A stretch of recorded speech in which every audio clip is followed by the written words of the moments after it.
Mga kapatid, sa oras na ito, ating pag-aaralan yung mensahe ni Apostol Pablo sa kanya pong disipulo, yung kanya pong tinuturuan na si Timoteo. Dahil sa paglilingkod sa Panginoon, naranasan po ni Pablo yung kahirapan. At isa po sa ginawa pong illustration ni Apostol Pablo sa kanyang haharaping ministeryo ay ang hirap na dinanas ng isang sundalo. Sa verse 3, ito rin po yung isa sa encouragement ni Pablo kay Timothy dahil hindi biro yung kanyang ministeryong pinasok. Magtiis ka ng kahirapan. Biruin mo, pinagtabi yung word na endure tapos hardness. Yung endurance, ano na po yan pagtitiis na sa kahirapan. Yung word na endurance, pagtitiis sa kahirapan. At sinamahan pa ng hardness. Magtiis ka sa kahirapan ng kahirapan pa. So ibig sabihin, ang ministry ng Panginoon ay hinalintulad sa hirap ng training ng isang sundalo. Kaya nga pagdating sa verse 4, good soldier, mamaya ipapaliwanag ko sa inyo, meron pong good soldier, meron ding ang isang sundalo po, mga kapatid, kung siya po ay sumabak po sa isang sundalo o yung commitment na tinatawag, yung self-commitment, andiyan po yung sacrifice. Okay? Hindi na po sa kanya, hindi na po niya iniisip yung mga personal niyang mga personal na buhay niya kahit sa pamilya niya o sa mga mahalagang bagay na meron kalayawan sa mundong ito, kasi ang kanila pong sinumpaan ay protektahan ang motherland. So ang mga military, wala silang halos social life. Hindi po sila malayaw na mga tao. Hindi po sila yung tinatawag nating makamundong mga tao. Okay? Kasi tinrain po sila na protektahan ang bansa. Okay? Hindi tulad po ng mga tao sa mundong ito na puro kalayawan lang ang iniintindi. Ang mga sundalo po, wala po silang social life. Ultimo birthday ng kanilang mga mahal sa buhay, hindi sila makauwi dahil meron silang sinumpaang tungkulin. Okay? So yun po yung illustration ni Pablo kay Timothy bilang isang Kristiyano at mabuting sundalo ni Kristo. Ngayon, in connection to our topic, mga kapatid, ang Diyos po ang ating tinatawag na Commander-in-Chief. At meron po siyang order sa atin, which is yung kanya mga salita. At inutusan po tayo ng Panginoon na magtiis na matinding kahirapan bilang mabuting sundalo ni Kristo.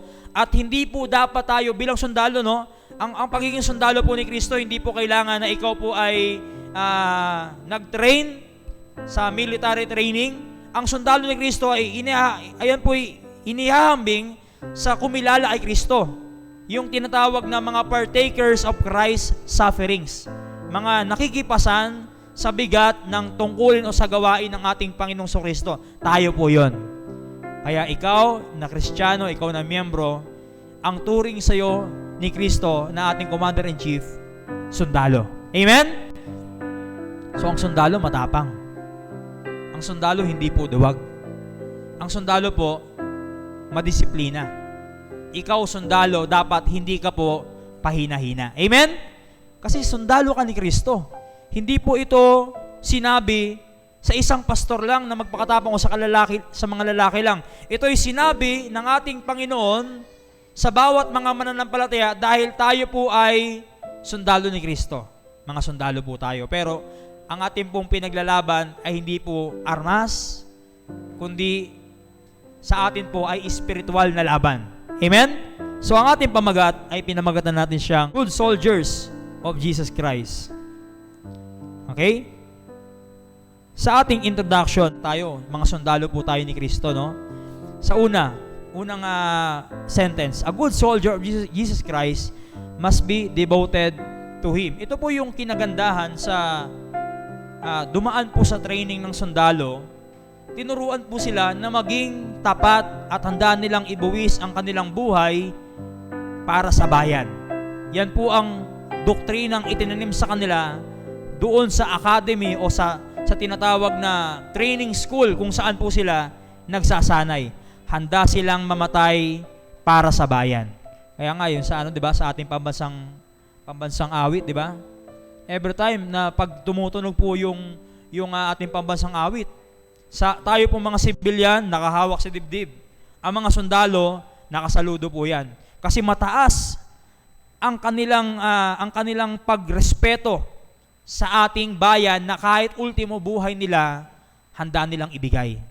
Yun po ang training sa kanila. So tayo, in connection, tayong Kristiyano, sundalo ni Kristo, every time, sana, nawa, sa biyaya ng Diyos, every time, pag tayo po ay nananalangin sa ating Panginoon, matuto rin po tayong rumespeto kasi, kumbaga, kung sa Pilipinas may national anthem, alam nyo sa Commonwealth, pag nagpa-flag ceremony po kami, lahat po ng tao, ultimo sasakyan, hihinto yung lahat.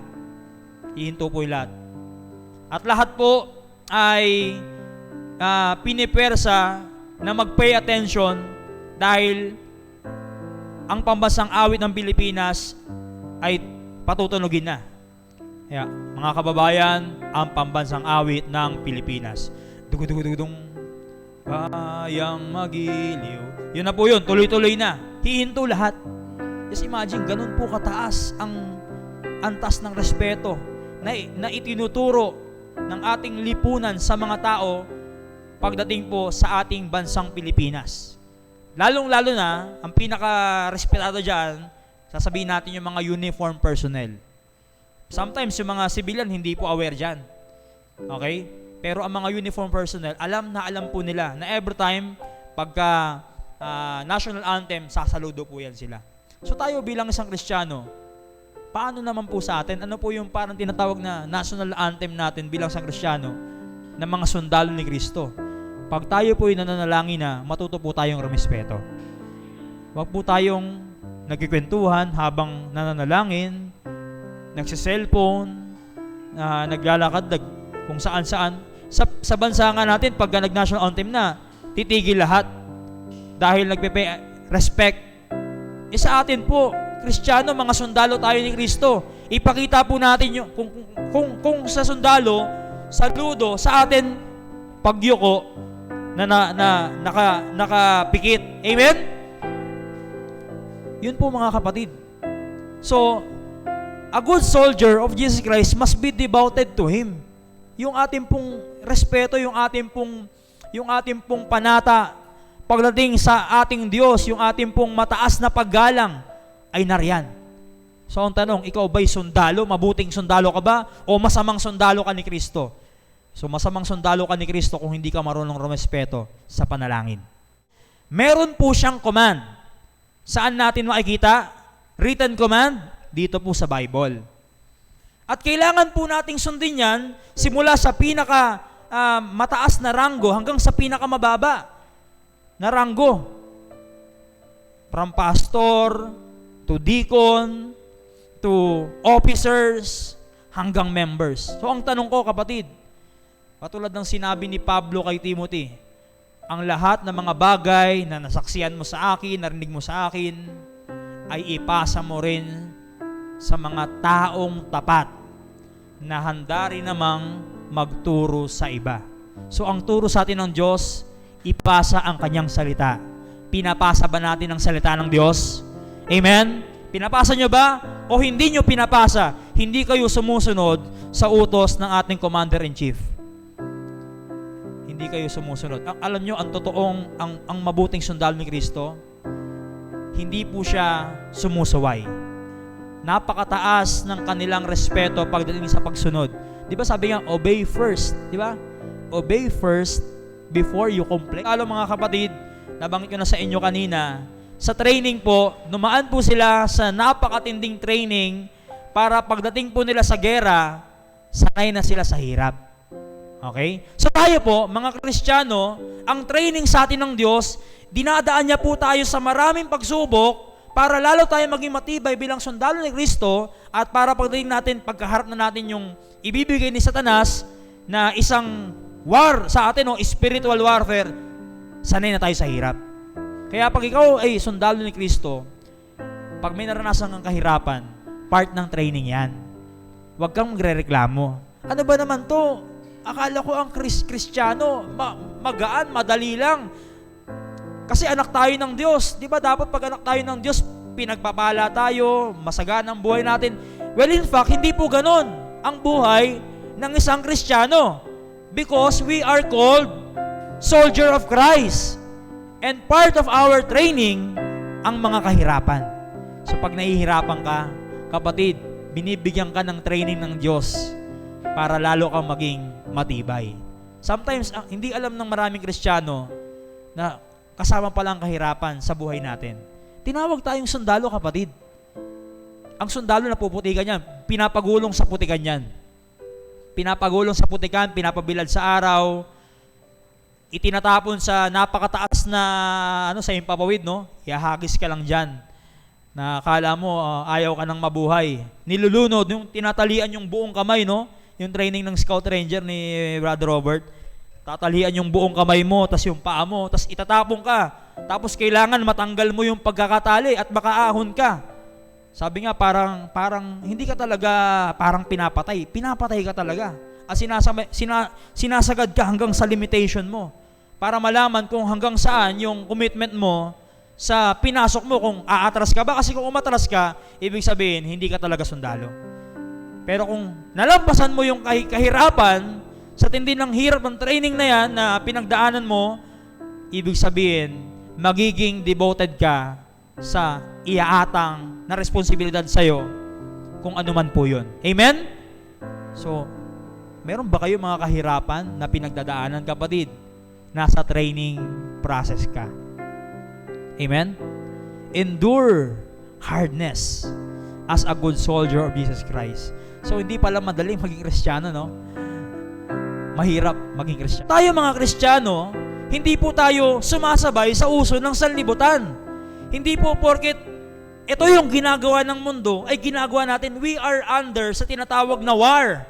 Andyan si Satan, nandyan yung mga diablo, at tayo po nasa gitna ng gera, tapos nakikipagsabayan tayo sa sanlibutan. Kapatid, lalo lang po natin pinapalakas ang pwersa ng kalaban. Ikaw ay totoong sundalo ni Kristo, hindi ka dapat nakikiayon sa sistema ng mundong ito. Amen?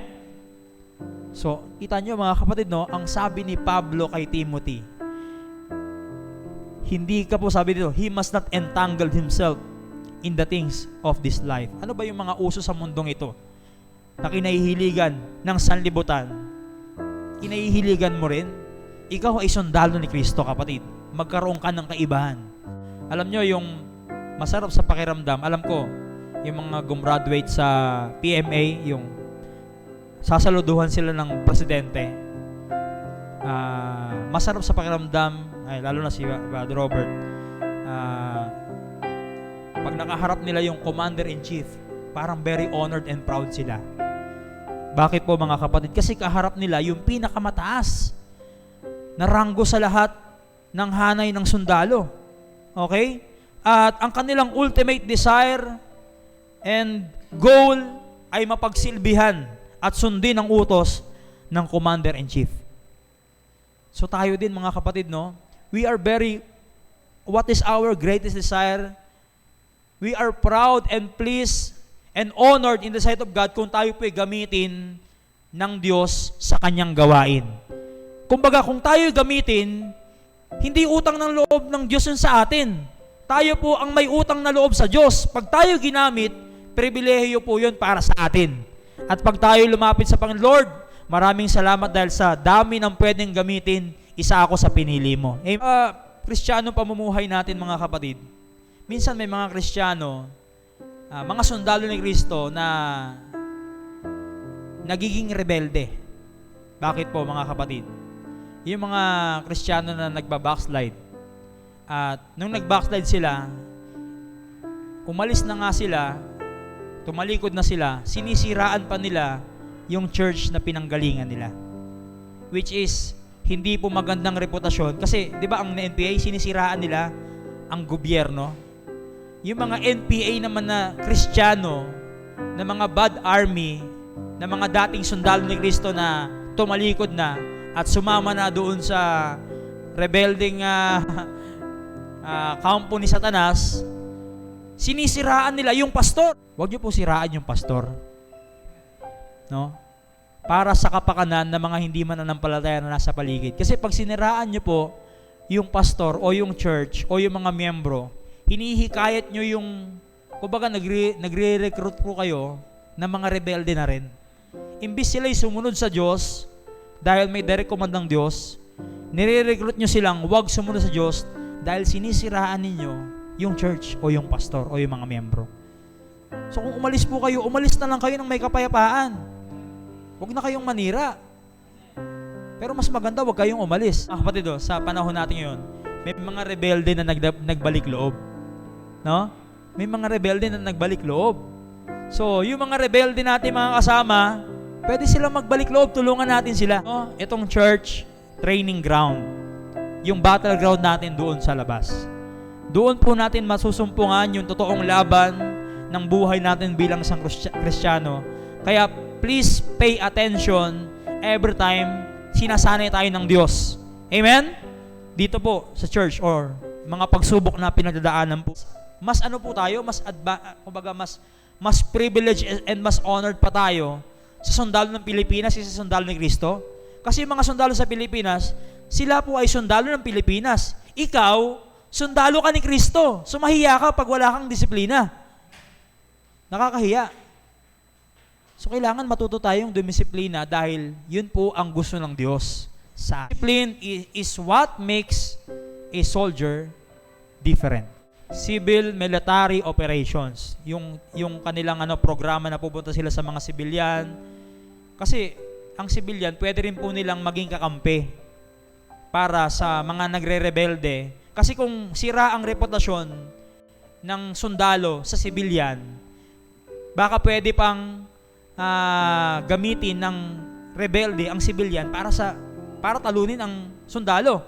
Ang mahirap, ang sundalo madali ma-identified, di ba? Kasi nakabihis sila ng pangsundalo. Ang rebelde hindi mo makikita eh. Bakit? Yung iba nga rebelde nakabarong na eh. No? Meron ng katungkulan sa gobyerno yung iba. Okay? So, meron silang respect for others. Para nang sa ganun, para meron silang mga mission, program, ay re-respetuhin sila ng mga tao at igagalang sila. So every time, ganun din tayo, no? May respeto po tayo sa mga tao para pag tayo humayo, hindi tayo mamalitin na, ayan, hipokrito yan eh. Kasi, nakita ko nagbibingo yan eh. Nakita ko tumataya sa loto yan, tapos yun, pahayo-hayo yan, padala-dala ng Biblia. Nakita ko nga yan, nagmumura yan eh. Narinig ko nagmumura. Paano tayo re-respetuhin ng iba kung tayo ang nakikitaan ng kamalian, mga sundalo ni Kristo? Tama ba, mga kapatid? So, alagaan natin yung reputasyon ng pagiging sundalo ni Kristo. Huwag tayong sumali sa mga sugalan, sa mga tinatawag na pagtaya sa loto, sa paglalasing, sa mga pinagbabawal na bisyo, at marami pang mga masasamang gawain. Huwag tayong Kristyano. Dapat hindi lang po tayo tagapakinig ng order ng Diyos. The enemies of the soldier. Kailangan makilala natin yung kalaban. Yung kalaban natin, mga Kristiyano. Tingnan nyo yung picture na yan, no? Mga terorista, no? Yan yung salot sa lipunan, no? Yung mga terorista, mga rebelde. Sino po ang, sa langit, mga kapatid, meron pong tatlong pinakamataas sa katungkulan na binigyan ng Diyos. Si Gabriel, si Michael, si Lucifer. Sa tatlo na yon, ang pinakamataas, si Lucifer. At siya pa ang nagrebelde. Kaya noon pa, meron talagang rebelde. At nagtayo din siya ng kanyang tinatawag na alyansa. Ano po ito? Yung tinatawag na demon. Yung group of demons. Ayan, mga tinatawag na mga devil, mga fallen angels. Nakakuha siya ng 1/3. 1/3 of angels. Ilan ba ang angels sa langit, kapatid? Alam nyo ba na innumerable? ang mga angel sa langit, hindi sila mabilang kung ilan. Tapos nakakuha siya ng mga 30%. Napakarami pa rin nun. Tama po ba? Napakarami nun. So, meron na talagang rebelde na nangyari o pag-aalyansa o pag-aaklas. Hindi pa tayo buhay lahat. At yan ay pinangunahan ni Lucifer na tinatawag na ngayong Satanas. So siya po yung enemy nating mga sundalo ni Kristo. Hindi po yung katabi mo. Pwedeng gamitin yan ni Satanas para pag-awayin kayo, pero hindi talaga yan yung kalaban. Yung mga tao kasi, mga kapatid, na nasa paligid natin, na sometimes may mga umaaway sa atin, may mga naninira sa atin, ginagamit siya ni Satanas para magalit ka o mainis ka o maano ka, isumpa mo siya. Pero biktima rin po siya, kapatid. Amen? Pag siya po ay nakakilala sa Panginoon, maliliwanagan siya ng maigi, hindi na po natin siya kalaban. Pag naging Kristiyano siya, kakampi na po natin siya. Kaya ako po naniniwala, lahat ng Kristiyano hindi magkakalaban. Amen? Sa mga sundalo rin, gano'n, di ba? Meron tatlong main branch ang Army, di ba, Brother Robert? Army, yung pang-land, Air Force, yung panghimpapawid, and Navy, yung pandagat. Sometimes, iba-iba sila ng role. Pero hindi po yan magkakalaban. Iisa po sila ng goal. Ano po yan? To protect the motherland, the Republic of the Philippines. So, ganun din tayo, mga kapatid. Iba-iba po tayo ng ministry. May ministry ng pastor, ng music, ng kitchen, ng children, ng Bible study, ng choir. Iba ang ladies, iba ang men, iba ang young people, pero isa ang ating goal. Ano po yan, mga kapatid? To glorify our Commander-in-Chief, our Lord Jesus Christ. Amen? Yun ang ating ultimate goal. So, ang kalaban talaga natin, kailangan ma-identify natin, who is our enemy? Satan. Tandaan mo si Satan lang ang kalaban mo. Hindi si sister, hindi si brother. Ang pinakakaaway natin, si Satanas. Anong tawag sa kanya? The influential enemy. Ayan, influential enemy. Siya po ang pinaka-maimpluwensyang kalaban natin. Alam nyo, nakakatakot kalabanin ng maimpluwensyang tao. Tama po ba? Pero kung kakampi mo, ang pinaka-makapangyarihan sa lahat, huwag kang matakot. Si Kristo ang ating Commander-in-Chief. Sabi nga no one is above the law. Okay? Walang taong mas mataas sa batas. Ganun din, no? Walang sino mang diablo o kahit Satanas pa, never siya magiging mas mataas kaysa sa Diyos. Kaya pagkakampi natin ng Diyos at tayo naman ay sumusunod sa mga batas ni Kristo o mga batas ng ating Panginoon, wala tayong dapat ikatakot, no? Kahit andyan si Satanas, sabi niya nga, mga kapatid sa John 15:18 hanggang 19, if the world hate you, you know that it hated me before it hated you. If you were of the world would love his own. But because you are not of the world, but I have chosen you out of the world, therefore the world hated you. So ang sanlibutan ay magagalit sa atin, hindi po yung sanlibutan mismo, no, kundi yung sistema ng sanlibutan. Kasi hindi natin tinatanggap yung sistema ng sanlibutan Hindi natin sinasang-ayunan yung sistema ng sanlibutan kasi tayo umiiba. Narasyon na bang magkaroon ng tinatawag na discrimination dahil hindi kayo sumasang-ayon doon sa sistema o kalakaran na ginagawa na nasa taong nasa paligid nyo? Kayo ay napag-initan dahil kayo'y tumayo sa katotohanan? Naranasan nyo na ba yan? So hindi po yan siya, kumbaga hindi po yan siya nakakagulat dahil mismo si Kristo, naranasan niya po yan. Ang sanlibutan ay nagalit sa kanya. The system itself, nagalit sa kanya. Kaya pag nagalit din sa atin, sabi ni Kristo, nagalit na sa akin, nauna pa sa inyo. So, tandaan po natin, hindi lahat ng sinasabi o ginagawa ng karamihan o nasa paligid, tinatanggap ng lipunan, ay ginagawa din natin. Kung yan po ay labag sa direct order or command ng ating Diyos, hindi natin yan. Okay, the inward enemy, aside from influential, si Satan, sarili rin natin. Nabanggit ko na kanina, we have two nature. sinful nature and divine nature. Meron kang kalaban sa loob mo. Sino po yan? Yung likas mong kasalanan. At yan din ang nagiging dahilan sometimes bakit ka tinatamad magsimba o madalas kang malate. Yan, isa yan sa dahilan, yung sarili mo, yung inward enemy mo. Actually, meron kang divine nature. Naniniwala ko, mga members, listen po, naniniwala po ako, kaya nyo. Kaya nating lahat. Amen? Kaya nating lahat maging excellent sa harapan ng Diyos, gawin natin ang nararapat sa harapan ng Diyos. Kasi kaya nga natin gawin sa sa sanlibutan sa pag-aaral, nagsusunog tayo ng kilay, sa pagtatrabaho, nag-overtime tayo at halos maaga tayong pumasok. Kaya natin di ba? Kaya rin natin sa Diyos. Ang mabigat lang talaga nating kalaban, yung ating inward enemy. So mahina ang ating laman, yes, given po yan. Dahil mahina ang laman mo, palakasin mo ang espiritu mo.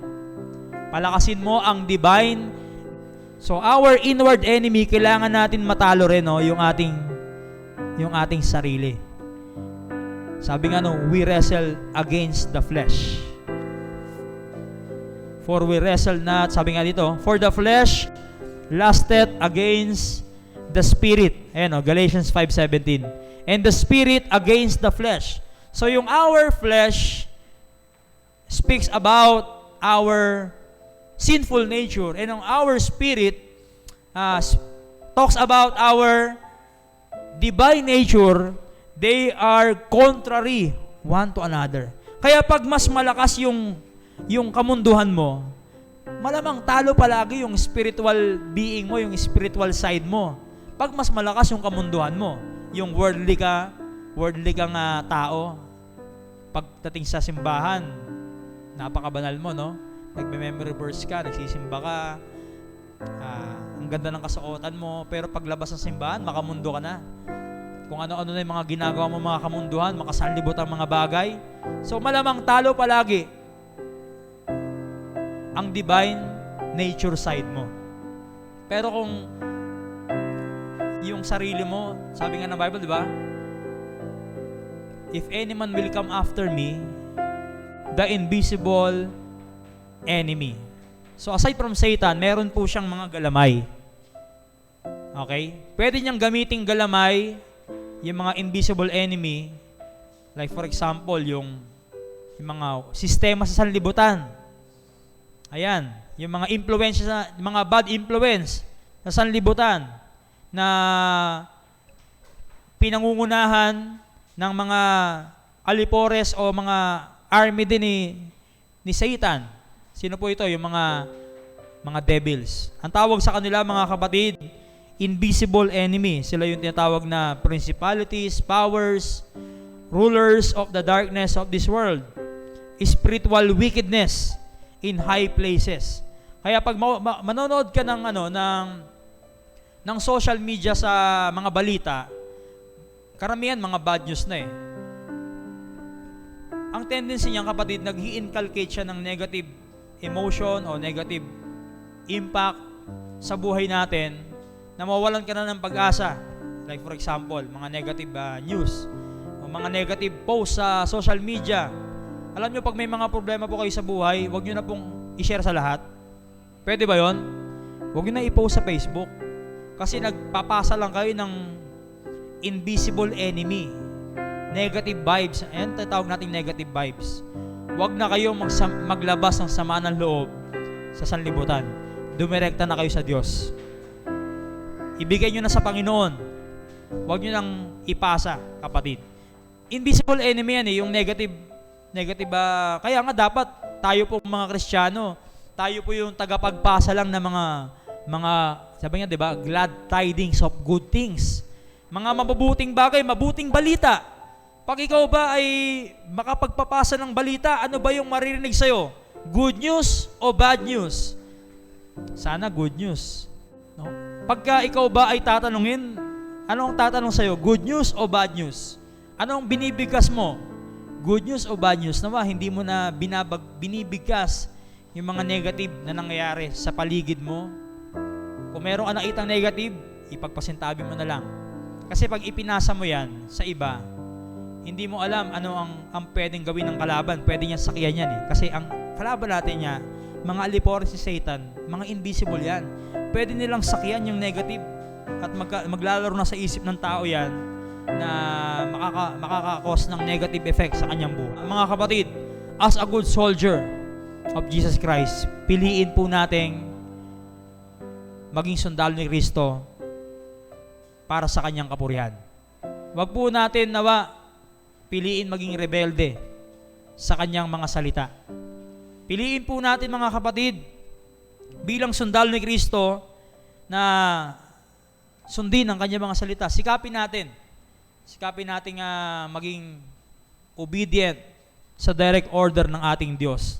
Dahil matutuwa po ang ating Panginoon kung tayong mga sundalo niya ay sumusunod sa Kanya. Sa ating conclusion sa oras na ito mga kapatid, ilagay mo nga sa dulo, Brad. Yung end. Pindutin mo yung end. Meron dyan, Brad, yung end. Yung pinakadulo. Yung pinakadulo ng yung conclusion. Lessons for life. Tayo po tayong lahat mga kapatid. Lessons for life. Basahin po natin.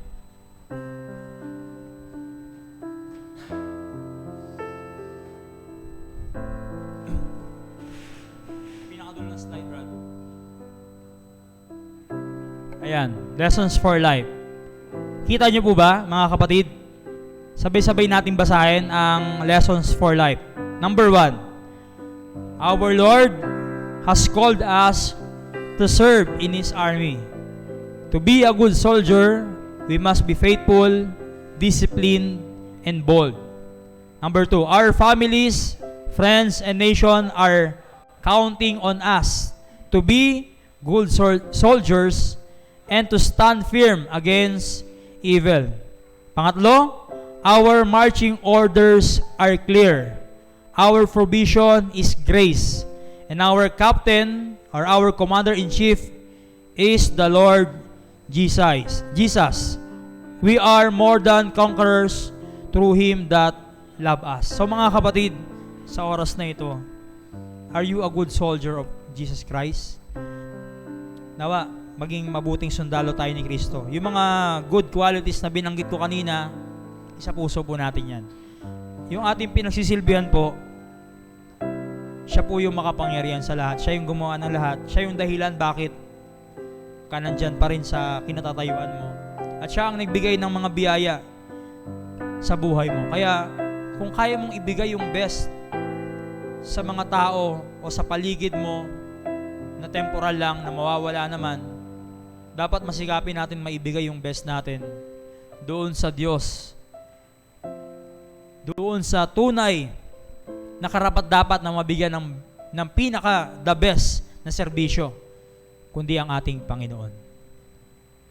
Yumuko po tayo at pumikit at tayo po'y dumako ngayon sa panalangin. Pero bago po tayo dumako sa closing prayer, meron po akong panawagan sa oras na ito, sa ating pong bisita, sa ating panauhin. Hindi ka magiging sundalo ni Kristo kung hindi ka kay Kristo. Kailangan mo munang maging anak ng Diyos at kailangan mo munang maging Kristiyano bago ka maging sundalo ni Kristo.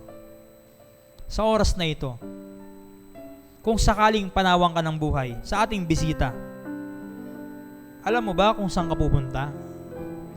Natitiyak mo ba yung destinasyon na pupuntahan ng kaluluwa mo pag ikaw ay namatay? Ito ang katotohanan, kaibigan. Balang araw, lilisanin mo ang mundong ito, pero pagkatapos mo mamatay, mayroon pang kasunod. There is life after death. Yang katawan mo, sa loob ng katawan mo, may kaluluwa. At sa loob ng kaluluwa mo, nandyan ang Espiritu ng Diyos.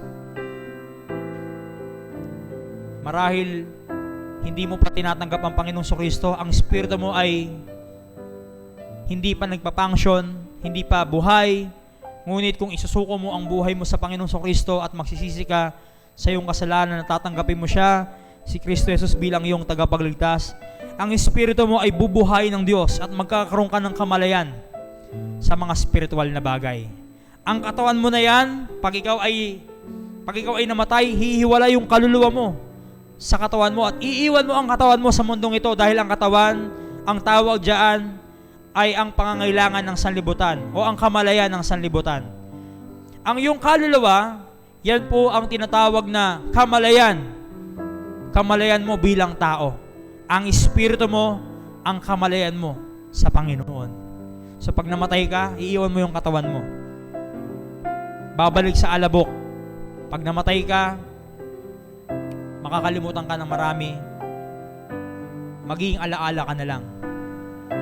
Ang nakakatakot at nakakalungkot, lilisanin mo ang mundong ito na wala kang relasyon kay Kristo. Meron naghihintay na impyerno para sa'yo. Ang impyerno ay lugar na hindi mo gugustuhin sapagkat doon sa impyerno, ikaw ay makakaranas ng physical torture. Day and night, you shall be tormented forever and ever. Ikaw ay susunugin, ikaw ay mahihirapan kung hindi ka magkakaroon ng relasyon kay Kristo. Ngunit ngayon, buhay ka pa. Andyan pa ang iyong buhay. Nais ng Diyos na ikaw ay magkaroon ng kaligtasan. Tanggapin mo si Kristo bilang tagapagligtas ng buhay mo. Kung nais mo magkaroon ng buhay ng walang hanggan at magkaroon ng katiyakan sa langit, tanggapin mo si Jesus. Kung nais mo tanggapin si Jesus, itaas mo yung kamay mo. Meron po ba? Gusto niyang tanggapin ang ating Panginoon sa Kristo? Itaas mo yung kamay mo. Huwag po kayo mahiya. Meron po ba? Sige po, itaas niyo yung kamay niyo. Amen. Sa dalawang kapatid natin, mga kapatid, as a good soldier of Jesus Christ, piliin po nating maging sundalo ni Kristo para sa kanyang kapurihan. Huwag po natin nawa piliin maging rebelde sa kanyang mga salita.